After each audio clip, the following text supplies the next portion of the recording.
I think AI धज्जियां उड़ाने वाला है।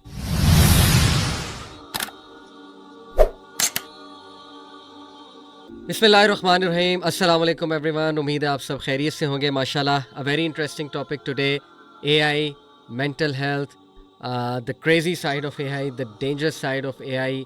आई नो इस पे बहुत बात हुई है, बट मैं चाह रहा हूँ कि एक इस्लामिक पर्सपेक्टिव से भी बात हो इस पे, और कुछ ऐसी चीज़ों को सामने रखते हुए जो हमें साइंस ऑफ द आवर, एक पूरी फील्ड है, उसके हवाले से बहुत सी अहादीस हैं, उनको सामने रखते हुए।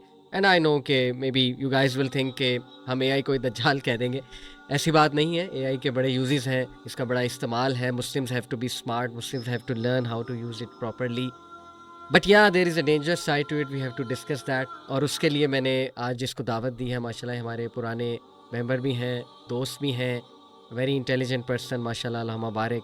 एंड बहुत मेहनती, बड़ी इन्होंने मेहनत की है अपनी लाइफ में, माशाल्लाह। नस्ट से इन्होंने इंजीनियरिंग की, उसके बाद ITU से इन्होंने मास्टर्स किया, फिर ये अमेरिका चले गए, वहाँ पे एक्सपीरियंस लिया डाटा साइंसेस में, जो कि आज की बड़ी इंपॉर्टेंट रेलेवेंट फील्ड है, एआई, डाटा साइंसेस।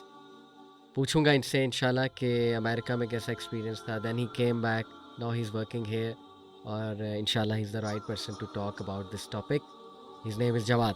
अस्सलाम वालेकुम जवाद भाई। वालेकुम अस्सलाम, कैसे हैं? अल्हम्दुलिल्लाह, आप सुनाएं। अल्हम्दुलिल्लाह। एक तो अटेंशन स्पैन, इस पे मैंने बड़ी बात की है थ्रू आउट, माशाल्लाह। सोशल मीडिया एडिक्शन, और इसको रिलेट किया है, वो जो इंटेलेक्चुअल पैरालिसिस दज्जाल कॉज करेगा आके, बिकॉज दज्जाल wants dumb people, honestly, people who can not think. तो एक तो वो जो इंटेलेक्चुअल पैरालिसिस है ना, और उसका ताल्लुक अटेंशन फोकस के साथ बहुत ज़्यादा है, अटेंशन स्पैन के साथ बहुत ज़्यादा है।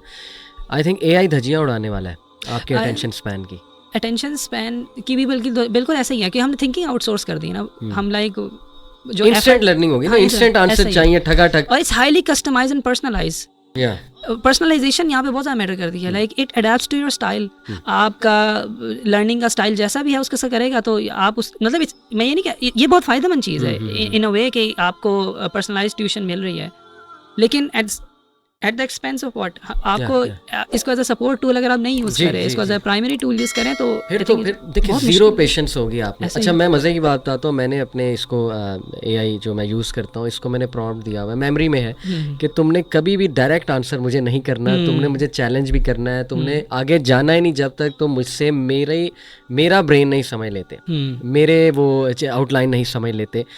अब ये मेरे साथ ये करता है, तो यकीन करें मुझे अब गुस्सा चढ़ने लग गया कि मेरे अंदर पेशेंस की इतनी कमी होती जा रही है कि मैं इसको डांट देता हूँ कि नहीं, बस छोड़ो, तो मुझे डायरेक्ट जो है ना वो कुछ चीज़ बताओ, छोड़ो इधर उधर की बातें।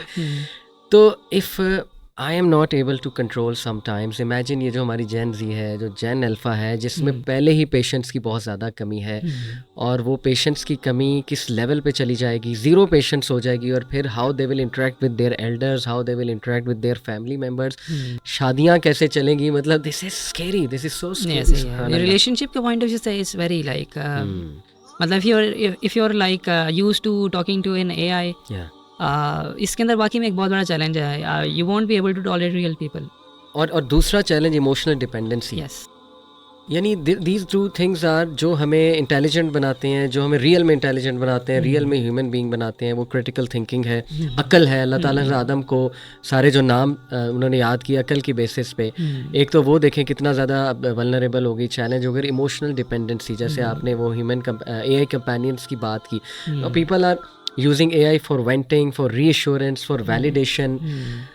तो how difficult it has become, सुभान अल्लाह। यानी पेरेंट्स से अब बात शेयर नहीं होगी, अब एआई से बात शेयर होगी, और पेरेंट्स के पास तो पहले ही टाइम नहीं है, वो तो कहेंगे, जो मॉडर्न पेरेंट्स हैं, कि अच्छी बात है। इसके अंदर एक और चीज़ हमें यहाँ पे रियलाइज़ करनी चाहिए, मैं उसको अपनी और शुरू की मैं बात से इसको लिंक करूँगा कि जो अब एआई है, वो अब एग्जांपल मैं यहाँ पे देता हूँ कि एक बंदा है, वो कहता है, लाइक मुसलमान है, पाकिस्तान में बैठा, वो कहता है कि यार मेरी गर्लफ्रेंड जो है ना, वो ये सर्टन चीज़ मुझसे डिमांड कर रही है। अब एआई ये तो नहीं कहेगा कि यार खुदा का खौफ करो, गर्लफ्रेंड नहीं होनी चाहिए, ये तो नहीं कहेगा एआई। तो वो तो एक वेस्टर्न फिलॉसफी के ऊपर बना हुआ है, तो अब हमारे एथिक्स तो नहीं है यहाँ पे, तो वो तो कहेगा अच्छा ये देखो, ये इस तरीके से आप कहो यार मेरी गर्लफ्रेंड है, मेरे घर वाले जो है ना वो मुझे कह रहे हैं कि गर्लफ्रेंड्स नहीं होनी चाहिए, और ये वो, तो आप कहेगा यार you are a big boy हैं, आपकी पेरेंट्स को समझना चाहिए कि you have your own space, you have your own life. तो एक और चीज़ बताएं कि व्हाट अबाउट प्राइवेसी। यानी people are sharing everything on AI, their deep personal things, their feelings. अच्छा, मैंने ये भी सुना है कि ये बाकायदा कोर्ट में AI में जो डाटा जा रहा है वो आपके खिलाफ इस्तेमाल भी हो सकता है, राइट? ये भी एक बाकायदा जी। लॉ बन गया है इसके ऊपर। जी तो what about privacy, where is it all going? देखें, जितनी भी चीज़ें इस तरह से डेवलप की हैं जहाँ पे भी करें तो उन सारों के अंदर ना ये है like what ever content you produce, ठीक है ना, it is use commercially and it is use by legal agencies. और वो आपके मुल्क की लीगल एजेंसीज़ तो बाद में आएंगी, पहले वो हमारी जो हैं जो यूएस की आप CIA वगैरह, ये पहले उनके पास सारी इन्फॉर्मेशन जाएगी। तो ये तो हर टेक्नोलॉजी के साथ जो है वो होता है, और AI के ऊपर AI के साथ ज़्यादा सोए रहा। और AI के जो पर्सनलाइजेशन है ना, ये बहुत ज़्यादा आपको पर्सनलाइज करेगी। और सिर्फ पर्सनलाइजेशन की हद तक एक डिफरेंट बात है। मिसाल के तौर पर अगर मैं थोड़ा सा पीछे लेके जाऊँ तो आपको पता है पर्सनलाइज एड्स, ये सारों ने एक्सपीरियंस किया है, पर्सनलाइज एड्स आते हैं। आप कोई किसी चीज़ के बारे में बात कर रहे हो, अगर कोई सर्च वगैरह की है गूगल के ऊपर या किसी चीज़ के ऊपर, तो उसकी बेस के ऊपर आपको एड्स आने लग जाते हैं, राइट? लेकिन एट द सेम नाउ अब उसके हम आ रहे हैं जहाँ पे पर्सनलाइज जनरेशन भी हो रही है। It's not just recommendation, it's generation. मैं बस आखिरी चीज़ बड़ी स्केरी के देखें, दो चीज़ें होती हैं, एक personalised reality versus shared reality.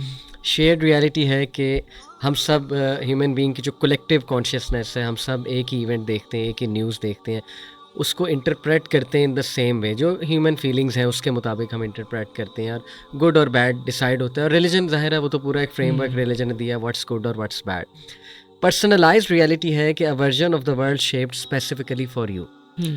और आज के एल्गोरिदम्स, आपके जो AI का कंटेंट है, ये पूरा आपकी एक पर्सनलाइज्ड दुनिया कायम कर रहा है। जैसे मिसाल के तौर पे अगर आपने नतीजा निकाल लिया कि मेरा हस्बैंड टॉक्सिक है या मेरी वाइफ जो है वो टॉक्सिक है, तो Instagram and everything will pick this up somehow. वो उसके तरीके हैं बहुत ज़्यादा, and they will start bombarding you with that content. अगर आपने सोच लिया है मेरे इन लॉज जो है वो टॉक्सिक हैं और मैंने कुछ भी करके जो है ना वो इनको ख़त्म करना है या बस इनको ज़िंदगी से निकालना है, Insta will start showing you that content. This is a very scary thing कि you are creating your own personalized reality based on your preferences, and this leads to narcissism, extreme narcissism and extreme arrogance, और this thing is a relationship destroyer. अब पहले क्या होता था कि आप एक व्यू रखते थे और उस व्यू को लोगों के साथ शेयर करते थे, लोग उसको चैलेंज करते थे, लोग फीडबैक देते थे, आप कुछ सीखते थे लोगों से, आप ग्रो करते थे। अभी पर्सनलाइज्ड रियलिटी है कि वो आपको कहते हैं आप बिल्कुल ठीक हैं, AI एंड एल्गोरिदम्स कहते हैं आप बिल्कुल आप सही सोच रहे हैं, चलें let us give you more content on it, let us make you affirm your views more. तो दिस इज ऑल्सो स्केरी। ऐसे ही